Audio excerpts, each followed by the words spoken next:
Amados irmãos, graça e paz, é um prazer muito grande nesta ocasião estar com os amados para podermos compartilhar o que a palavra do Senhor tem para falar aos nossos corações. E eu quero convidá-los então para que abram suas Bíblias em 1 Samuel capítulo 1, versículos 1 a 8. 1 Samuel capítulo 1, versículos 1 a 8, que nos diz assim: Havia certo homem de Ramataim, Zufita, dos montes de Efraim, chamado Eucana, filho de Jeroão, neto de Eliú, e bisneto de Tou, filho do efraimita Zufi. Ele tinha duas mulheres, uma chamava Ana e a outra Penina. Penina tinha filhos, Ana, porém, não tinha, e todos os anos esse homem subia de sua cidade a Siló para adorar e sacrificar ao Senhor dos Exércitos. Lá Ofni e Finéias, os dois filhos de Eli, eram sacerdotes do Senhor. No dia em que Eucana oferecia sacrifícios, dava porções à sua mulher Penina e a todos os filhos e filhos dela. Mas a Ana dava uma porção dupla, porque a amava, mesmo que o Senhor a houvesse deixado estéril. E porque o Senhor a tinha deixado estéril, a sua rival a provocava continuamente a fim de irritá-la. Isso acontecia ano após ano. Sempre que Ana subia à casa do Senhor, sua rival a provocava e ela chorava e não comia. Eucana, seu marido, lhe perguntava: Ana, por que você está chorando? Por que não come? Por que está triste? Será que eu não sou melhor para você do que 10 filhos? Meus amados, um certo pregador, definindo sobre crises no casamento, crises conjugais, ou então, tratando então da própria crise em família, ele definiu o seguinte: há uma pergunta que agora eu passo a fazer. Como eu sei que as coisas não vão bem no meu casamento? Como eu sei que a situação não anda bem em família? Primeira resposta que ele viu foi quando eu chego à conclusão de que o normal no casamento é sofrer. Então, uma das duas partes passa a sofrer de uma forma, então, deliberada e sem nenhum precedente de expectativa de mudança sobre essa vida ou sobre a situação. Esses são aqueles que dizem que casamento não dá certo mesmo. Você tem que se acostumar. Segunda resposta que ele encontrou é que quando eu permito que o casamento ele caia numa rotina, e uma rotina fatal. Terceira resposta, quando este casamento entra exatamente no circuito da morte, caminhando então para a não resolução dos conflitos e consequentemente então para a sua própria destruição, ou aquilo que nós conhecemos como divórcio ou separação. Quarta resposta que ele encontrou é quando eu prefiro ceder sempre, para não brigar. E para não gerar crise, então, conflito ou briga, um dos cônjuges, então, ele deixa de lado a sua personalidade, suas convicções, a sua individualidade, a sua posição, os seus próprios limites. Uma quinta resposta que ele encontrou é quando eu coloco o divórcio como uma opção entre eu e o meu cônjuge. Para esses aqui, eles encontram ou acham que a separação é a única saída, quando na verdade não é. Conflitos no casamento foram feitos para serem resolvidos. Toda boa família, ela enfrenta dificuldades. Todo casal que na verdade está num relacionamento e numa viagem, numa sociedade até que a morte o separe, enfrenta crises, enfrenta dificuldades, o que é muito comum então dentro de um relacionamento. E aqui então no texto lido nós encontramos alguns personagens interessantes. Primeiro encontramos a figura de Ana, depois eu quero ressaltar aqui a figura de Eucana, depois de Penina e de Samuel, que é o resultado então do milagre após Deus ter tratado o conflito ou então os conflitos existentes nessa família. Toda família ela é imperfeita, todo casal na verdade é imperfeito, até porque em nós ainda reina esse resquício do pecado e do próprio julgamento que o pecado pode fazer sobre as nossas vidas. E aí só experimentando uma intervenção de Deus para podermos ver então todas as nossas dificuldades e problemas solucionados.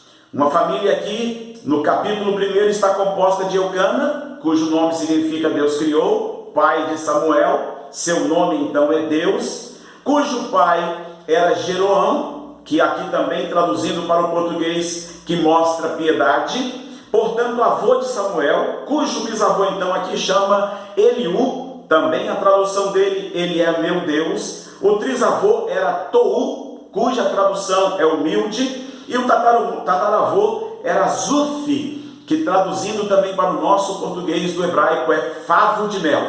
Portanto, a família que tem nomes, por sinal, com qualidades muito incríveis, mas que, no entanto, parece-nos de que essas qualidades elas vão desaparecer em meio aos conflitos que são comuns também às nossas famílias. Eucana, ele é identificado em 1 Crônicas, capítulo 6, versículo 27, como membro, então, do ramo coatita da tribo, então, de Levi. Os levitas, eles viviam entre as outras tribos, eles, na verdade, não tinham herança, eles não tinham terra, eles não tinham casa, eles não tinham moradia própria. E ali, então, nós encontramos esse homem chamado Eucana, do membro então do ramo coatita da tribo de Levi, e aí nós vamos obviamente encontrar a sua vida cercada de duas mulheres.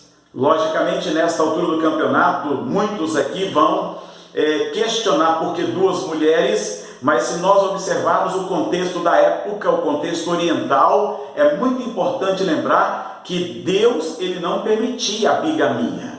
Mas num contexto onde o próprio homem assim o fazia, ele certamente o fazia por conta e risco, e as consequências elas eram pontuais, eram bem previsíveis, e a própria situação dessa família não é diferente. Algumas dificuldades, alguns conflitos vão surgir no meio então desta história. Então, como nós afirmamos, ele tinha duas mulheres, uma chamava Ana, cuja tradução para nós é graça, e temos a Penina, que por sinal tem um nome lindo para nós do português, que é joia, e que cá para nós, de joia mesmo, ela não tinha quase nada.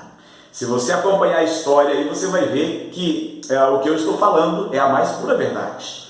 Ela é a causadora de muitos conflitos que ocorrem dentro do próprio casamento, da própria vida, e a estrutura então de Eucana com a própria Ana, e óbvio, também com os próprios filhos. Embora então nós já tenhamos afirmado, é bom lembrar que o próprio Gênesis capítulo 2, versículo 24 nos diz: por isso deixa o homem pai e mãe e se une à sua mulher, e isso está no singular.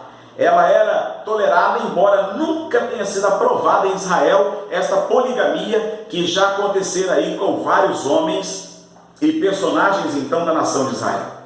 Ana está na condição de primeira esposa, Penina era a segunda, porém a primeira, na verdade, não deu a ele filhos, e sim a segunda, Penina, era fértil e então deu filhos a Eucana.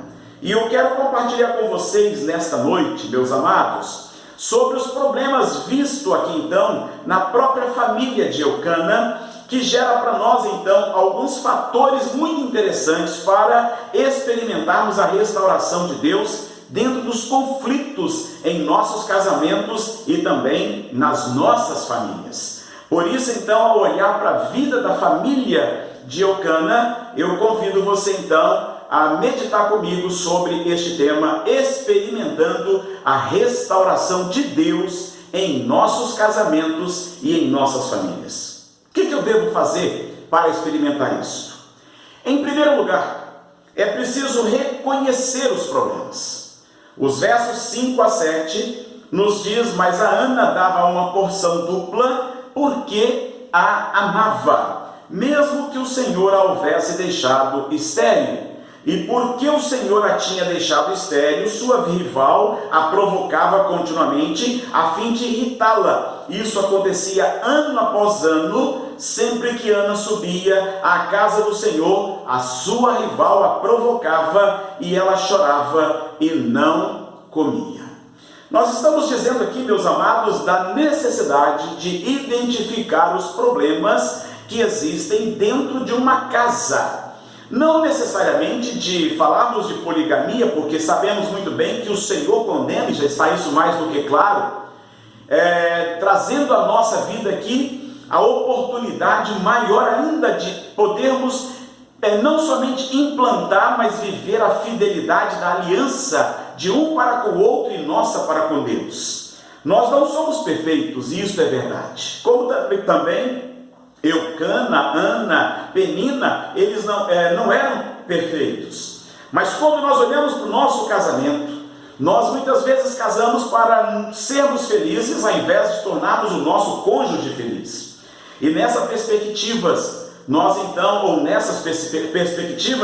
nós muitas vezes vamos para o casamento achando então que o outro cônjuge ele é perfeito, mas na verdade são duas pessoas imperfeitas, saindo de famílias imperfeitas e formando a sua família também imperfeita. Até que o Senhor volte, nós não teremos a oportunidade ainda de experimentarmos uma mudança tão radical a ponto de vermos a perfeição em nossas famílias. Como nós não somos perfeitos, mas podemos então melhorar toda a situação entre nós. Um bom diálogo, transparência ajudará neste item.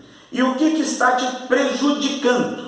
O que está te incomodando no seu relacionamento conjugal e na sua vida em família? Alguns traumas até temos, meus amados. Como nós acabamos de afirmar, nós somos de famílias diferentes, criados por pais diferentes. Temos também problemas diferentes, emoções diferentes, de uma certa forma temperamentos e também personalidades diferentes. Mas nós não podemos deixar aqui os problemas determinar os destinos de nossas vidas. Não podemos ser conduzidos pelas nossas emoções, elas nos traem. Ana tinha um sério problema aqui relacionado à questão de ela não poder dar ou então gerar filho para Eucana. Ela era estéril. E é bom lembrarmos aqui, meus amados, de que Ana era estéril, não é porque ela queria ser estéril, mas Ana era estéril porque o Senhor a fez estéril. E aí é lógico que muitos de nós vai parar um pouco para analisar essa situação e começarmos então a questionar por que Deus a fez estéril, por que Deus a permitiu que ela fosse estéril.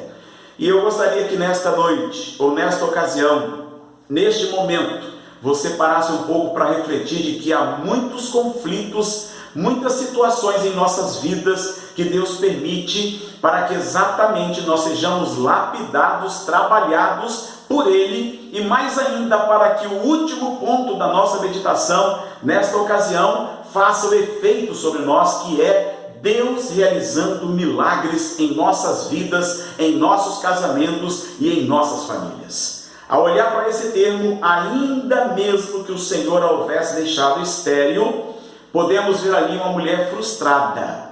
Não crer na soberania de Deus é um problema. Não crer que o próprio Deus que me permitiu ser, ou então estar com um problema, Ele tem habilidade e condições então para resolvê-lo, é algo muito mais grave ainda então na minha vida. E quando então Ana carrega no seu coração essa situação difícil, ela ainda vai enfrentar a tormenta ou a dificuldade de poder ver então a própria rival a incomodando e literalmente então provocando ira no seu coração. O termo original hebraico aqui significa literalmente trovejava contra ela. Observe também a expressão porquanto o próprio texto então diz, não intervenha e não discuta aqui com a soberania de Deus quando o Senhor traz para as nossas vidas algo que Ele próprio quer administrar para o nosso bem-estar. Eu sei que algumas vezes nós não vamos entender os planos de Deus. Eu sei que algumas vezes nós não vamos compreender o que Deus quer fazer conosco. Mas eu sei que problemas foram feitos para serem encarados de frente. Eu sei que situações como esta, em que a Ana se encontra, foi feito para que Deus entre na história e nos ajude a crescer mais ainda na sua presença. Nós temos outros exemplos aí de mulheres em que o próprio Senhor permitiu algo e depois entrou com provisão fantástica de milagre. Sara é o primeiro exemplo que eu quero te lembrar, quando disse a Abraão: já que o Senhor me impediu de ter filhos, possua a minha serva, talvez eu possa formar família por meio dela. Observe bem, uma intervenção humana para solucionar algo que o próprio Deus havia permitido na vida de Sara. Não creu no poder de Deus. Por isso a intervenção humana, ela vai trazer muitos problemas e muitos prejuízos para dentro do casamento. E foi o que aconteceu, e até hoje você vai ver uma nação toda sofrendo por causa desta situação, onde Sara tenta achar uma solução humana para o conflito e a dificuldade que ela enfrentava. Um outro exemplo é o de Raquel.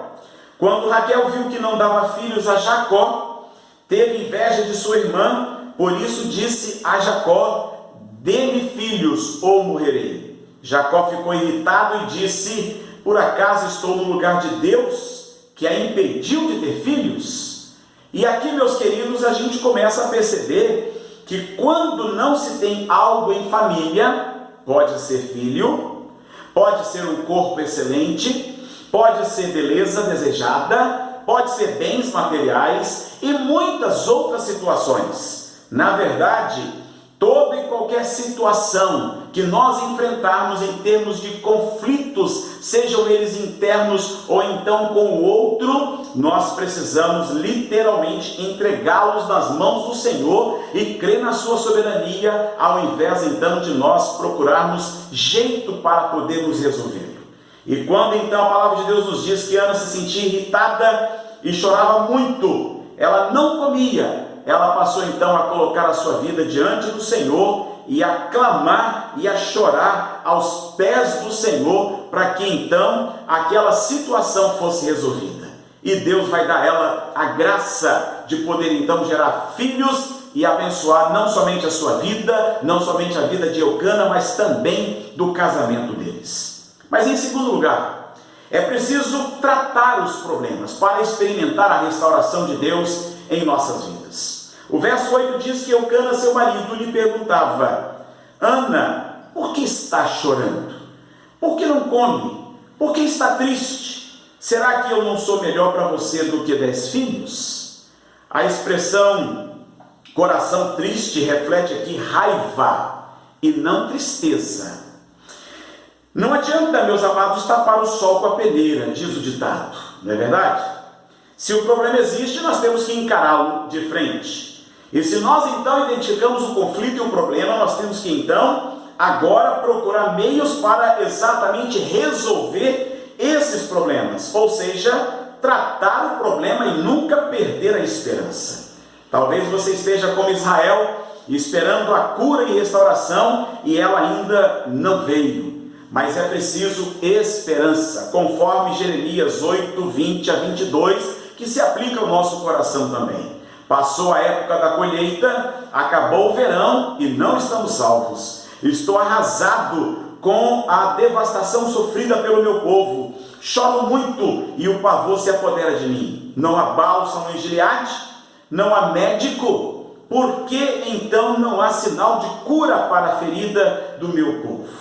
É preciso abrir a ferida para haver então cura, mas somente Deus, Ele pode fazer isso em nossas vidas. Por isso é Ele quem abre a ferida, mas Ele mesmo a trata. Ele fere, mas com suas próprias mãos Ele pode curar, conforme Jó, capítulo 5, versículo 18. E possíveis curas, meus amados, necessárias no coração de Ana, acabam se evidenciando no texto. Primeiro você vê sentimento de inferioridade. O diabo, ele quer destruir, ele veio para matar, roubar e destruir. Ele não veio nunca para abençoar a minha vida, nem a sua vida, nem tampouco nossos casamentos e também tampouco a nossa família. É preciso amar a si mesmo. É preciso colocar a vida aos pés da cruz e literalmente se amar conforme Deus tem realizado na sua vida e na estrutura até do seu próprio corpo físico.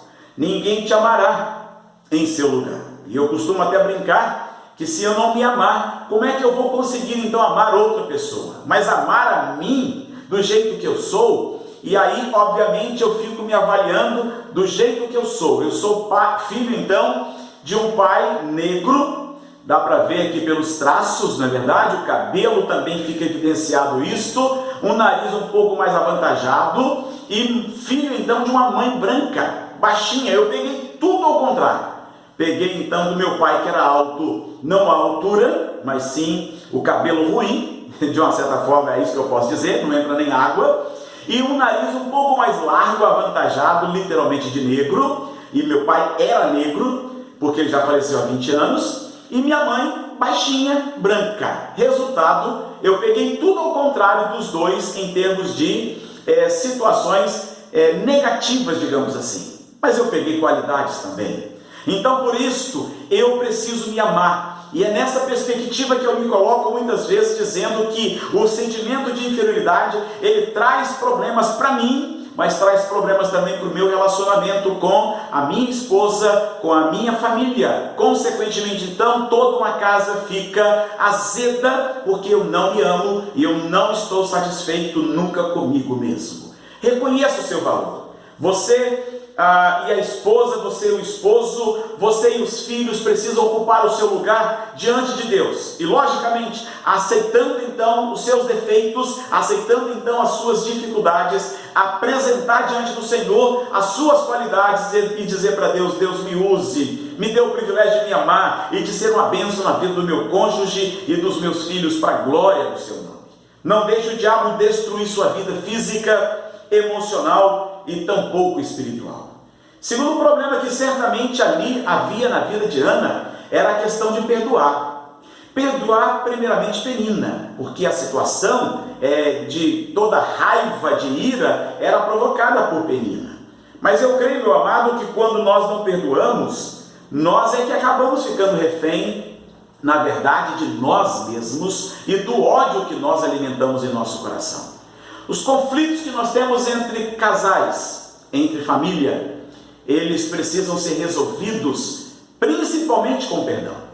Abrir o coração para perdoar. E perdoar aqui não é esquecer, é estar vivendo a situação e até lembrar do problema, sem que este problema lhe cause dores e transtornos de ordem psicológica, emocional e espiritual sobre a sua vida. Perdoar literalmente é deixar Deus tratar a sua alma e assim então abençoar a vida daquele que provocou a ira sobre o seu coração.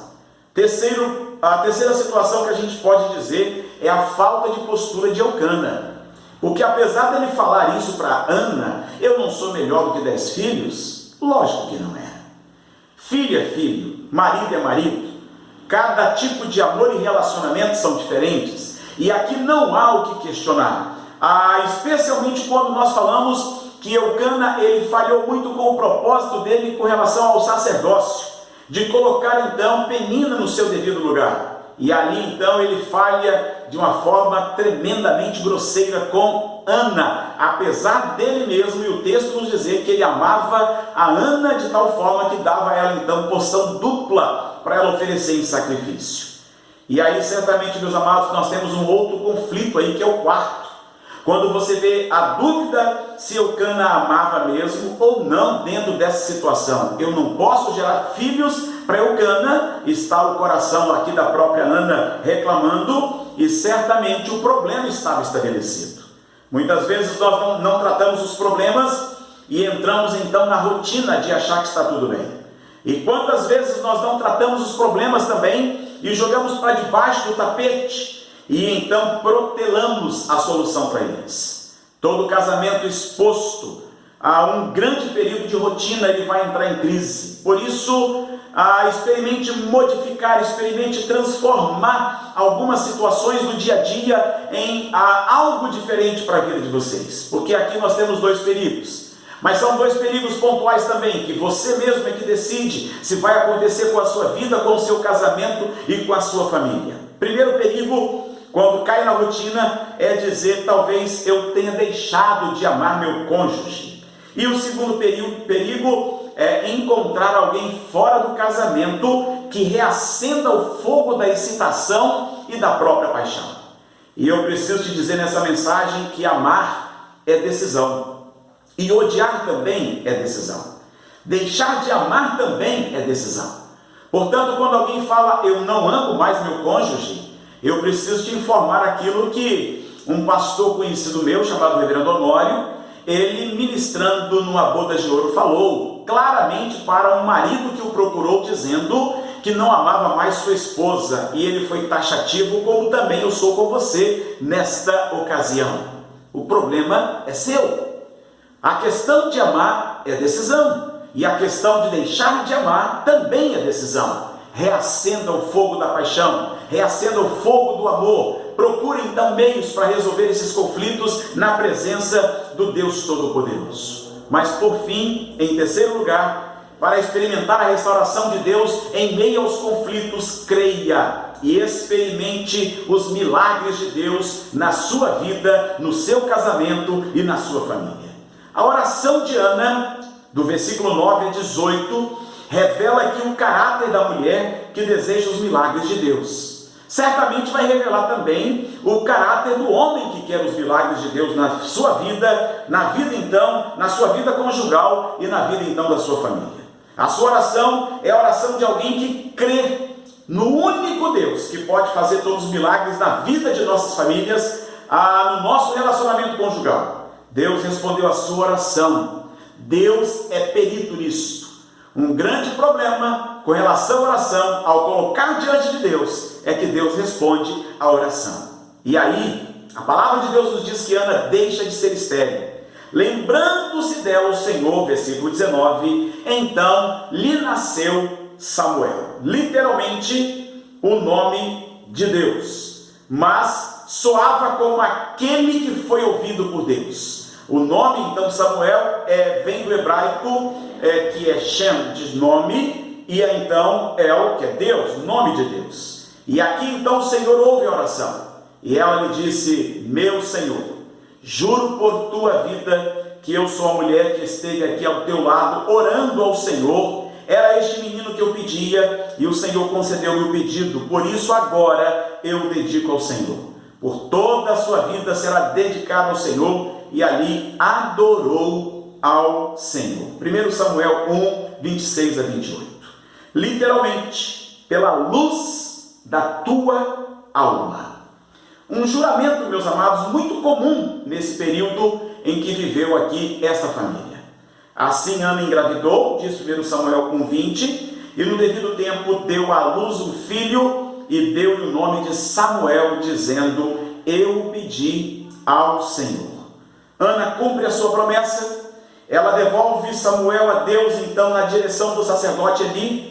Depois, então, de desmamá-lo, diz o versículo 24 e 25, levou o menino, ainda pequeno, à casa do Senhor, em Siló, com um novilho de 3 anos de idade, uma roupa de farinha e uma vasilha de couro cheia de vinho, e eles sacrificaram o novilho e levaram o menino também a Eli. Penina é colocada em seu devido lugar, é o segundo milagre que acontece. Porque agora ela não tinha mais como envergonhar Ana, ela não tinha mais como tratar toda aquela rivalidade sobre Ana. Terceiro milagre que acontece é que Eucana assume o seu papel de sacerdote. Então Eucana voltou para casa em Ramá, mas o menino começou a servir o Senhor sob a direção do sacerdote ali. 1 Samuel 2, 11. E aí você vê o terceiro milagre, que é o próprio Samuel, servindo a Deus, e aqui ele é reconhecido na sua própria posição. O meu desejo nesta ocasião é que Deus restaure a sua vida, restaure seu casamento, restaure a sua família, realizando grandes milagres na estrutura, não somente conjugal, mas na estrutura de toda a família. Profeta Samuel certamente é uma das figuras mais notáveis da Bíblia. A história de Samuel revela que ele era considerado a pessoa mais proeminente desde Moisés nos tempos do Antigo Testamento. Eu concluo essa mensagem te fazendo aqui um convite. Você quer experimentar a restauração de Deus em sua casa, em seu casamento e em sua família? Siga os procedimentos que Ana seguiu. Siga os procedimentos dos milagres que acontecem na casa, na vida e na estrutura de Eucana e então de toda a sua casa. Transformados para a felicidade, então, não somente deles, mas transformados para a felicidade de toda uma casa. Deus quer fazer isso para a glória do seu nome. Ele quer a sua completa alegria. Portanto, é preciso reconhecer os problemas, é preciso tratar os problemas e é preciso crer e experimentar os milagres de Deus. Que Deus nos abençoe. Amém.